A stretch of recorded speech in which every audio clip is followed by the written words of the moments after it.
Okay, today we're going to look at combination circuits, how to redraw, label, and use a table to solve them.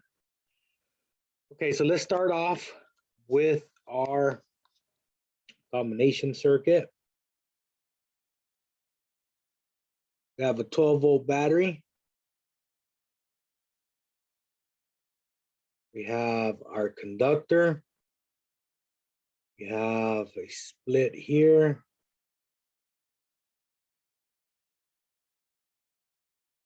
And here. So we have a total of 3 resistors. So let's label them. R1, R2, and R3. R1 is going to equal 12 ohms. R2 is going to equal 6 ohms, and R3, 4 ohms.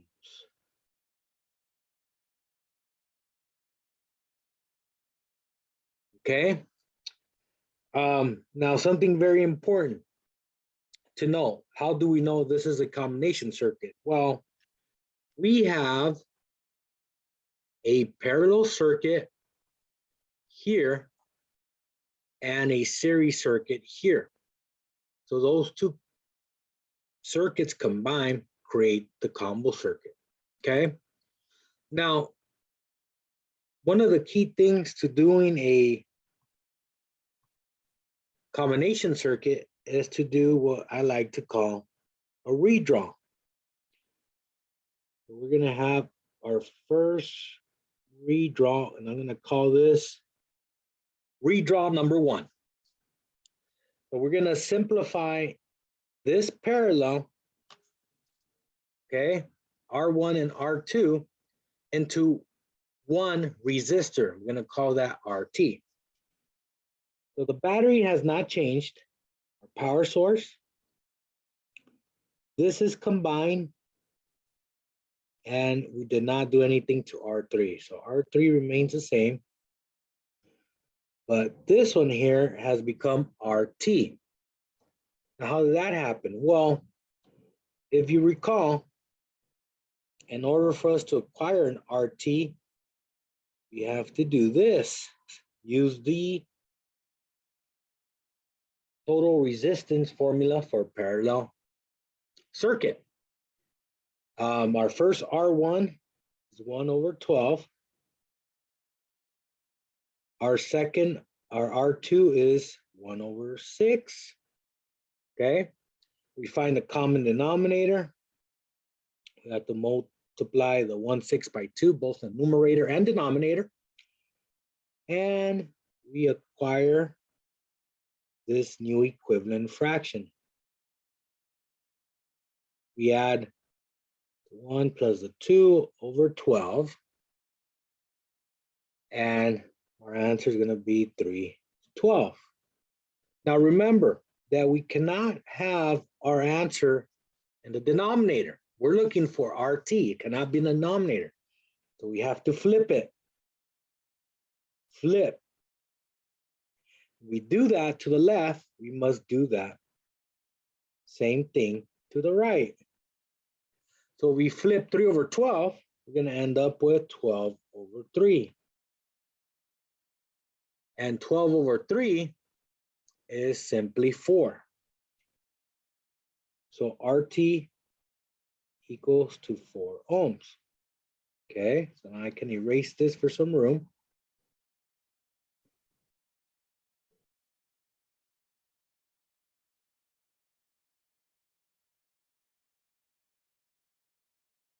Okay, so we have as much as we could simplify and put information for our blue circuit.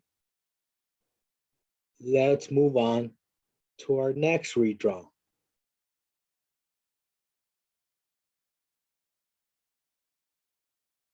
I'm going to call that redraw number 2, where we're going to combine RT and R3.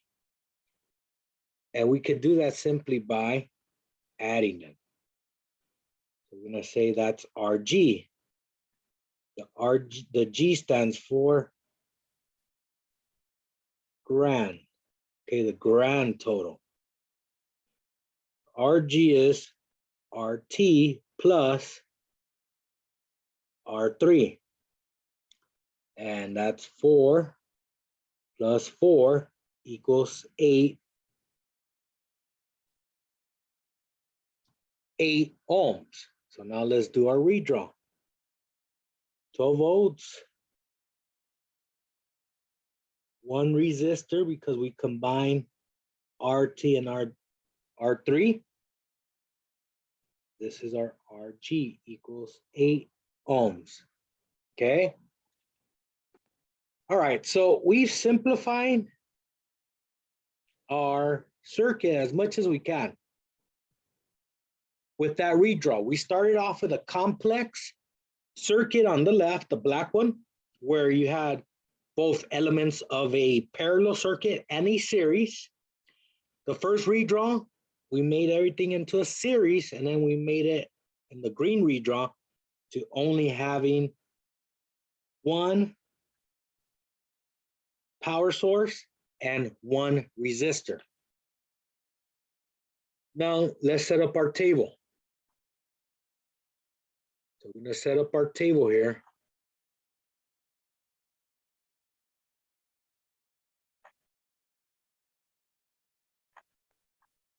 And at the very top, we have our heading. We have a total of 3 resistors, 1, 2, 3.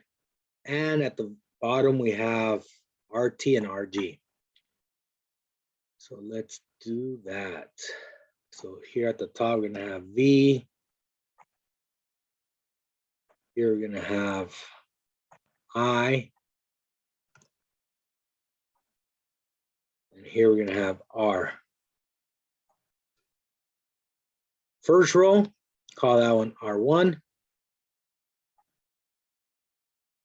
Second row, call that one R2.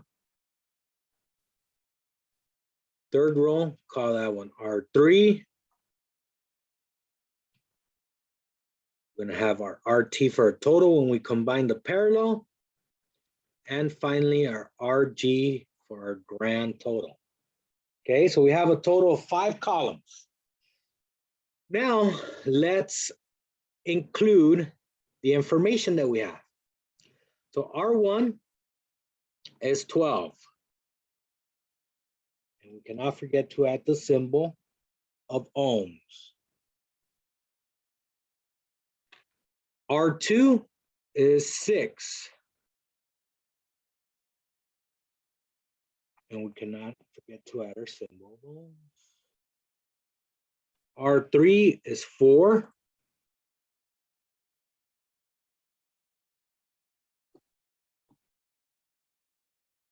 We add our symbol of ohms. RT was 4 as well.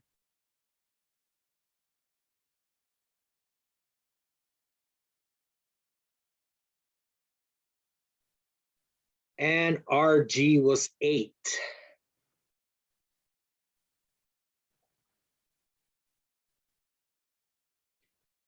We add our symbol of ohms. Okay. So that's the information that we have from looking at the black circuit, blue circuit, and green circuit. We can also add our total voltage, which I could see that it's in our green circuit. I'm going to put 12 volts, 12V, cannot not label with the corresponding letters. V for voltage, A for current, and the ohms or the omega for resistance. Now, let's bring our attention to this last row, RG, okay? Let's bring our attention to RG right here.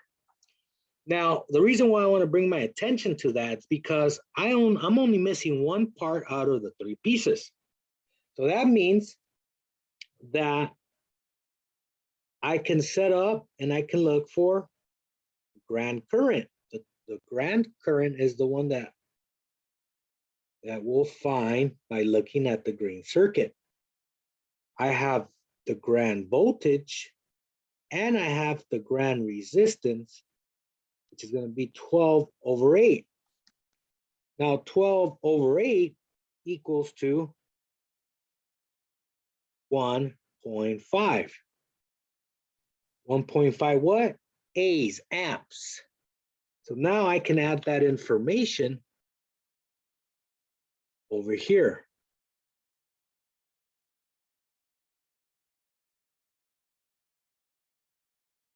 The last row. Okay. So let me erase this to make some room. I'm going to add 1.5 amps there. 1.5 amps there. Okay, so it's 1.5 amps everywhere in the last circuit. Now, if I remember the characteristic of a series circuit, current does not change, amps do not change. So that means surrounding RT is also 1.5.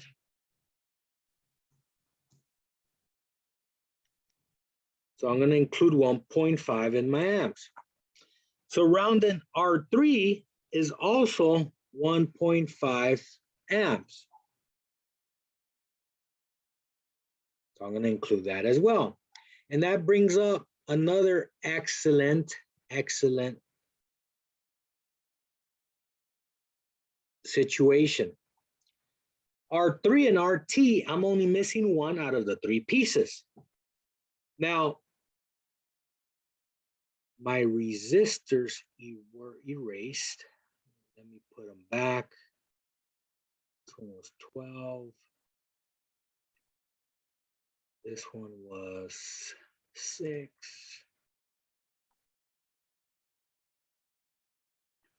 So it's 4.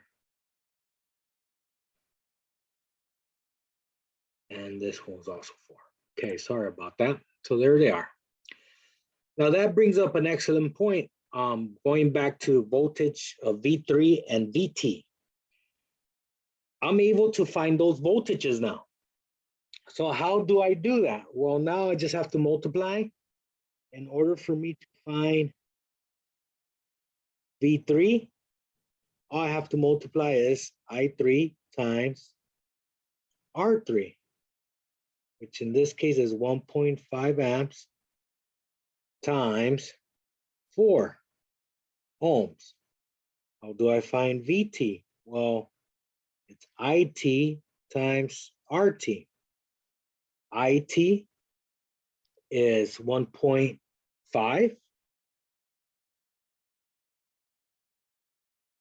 and RT is also 4. So I only have to make this calculation once. So 1.5 times 4 is 6 volts. That's what I'm going to put here. 6 volts.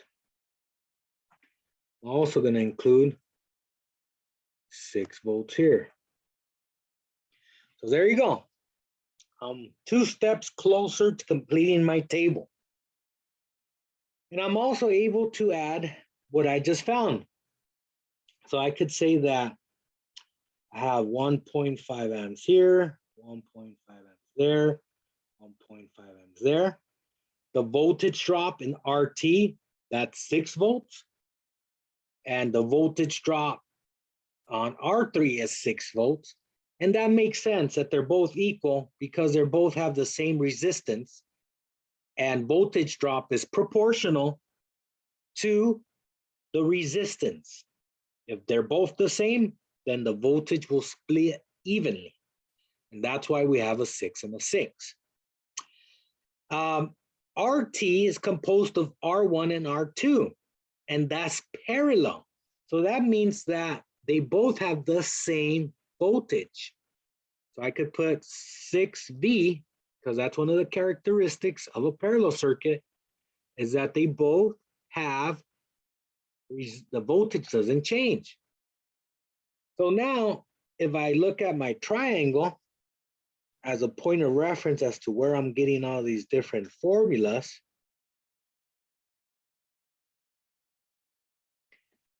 and now I'm looking for I.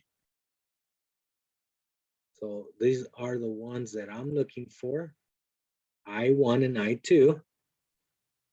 Well, I'm going to block off I on my triangle, and I'm going to see what's left is V and R. Okay, V and R, V over R. That's the formula. If I want to find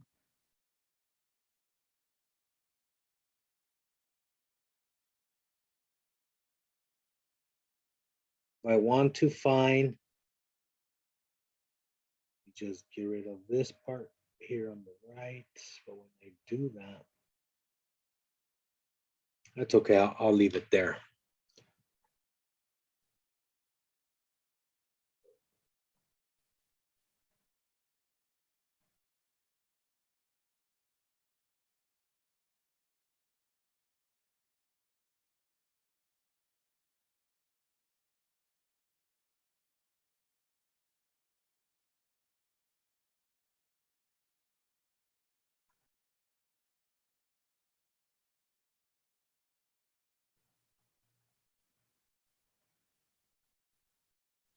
Okay, so now I can focus on I. So let's start with I1. I1, as looking at the triangle, is V1 over R1. That's 6 over 12, which can be reduced to 1/2, which equals 0.5 amps. That's what's going to go there. 0.5 amps. And we do I2, do it the same way, V2 over R2. This case is 6 V's over 6 ohms, and that just equals 1. So I could put 1 amp there. Now make a note. The sum of those two currents that are in parallel equals the total, because the current comes back to one channel, just like water. The river, you could say that the river splits off here, separates into two channels, and then it makes it back to one channel. That's why we have 0.5 plus 1 equals 1.5, because that's the total current. And we can say that we have total current, these two areas, that I can get from the information from the last drawing. But the current inside to the left is only 0.5 amps. And over here is 1 amp. 1 amp, 0.5 amps. Okay. Now I'm going to show you how to check our work using using a software. And that's what's coming right now. Okay, so this is the link to the software that we're going to use. It's called the PHET program. It's a simulation for circuits, and it's brought to us by the University of Colorado. You click on it, it comes to this. Once you click on the link, or you type it into your browser, you click on the play, it's going to open up. You're going to have two options, intro or lab. We're going to go directly to lab, and then we're going to begin to construct the circuit that we were working on. So I'm simply pulling things from the left column. So here we have our conductor. From our conductor, we had two splits from our parallel.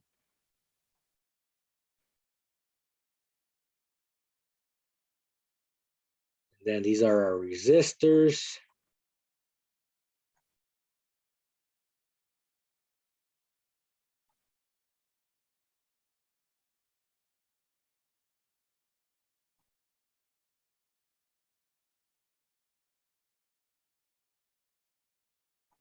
And then more wire.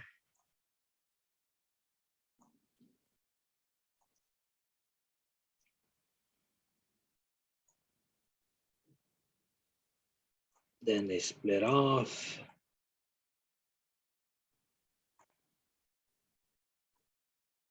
Oh, add a resistor here as well.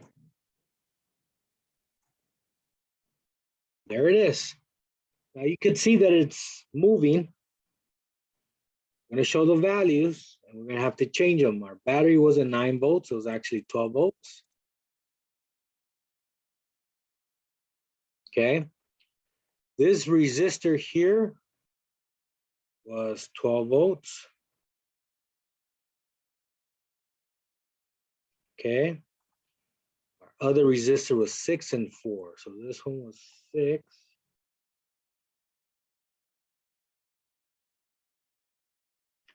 And lastly, this one was our 4.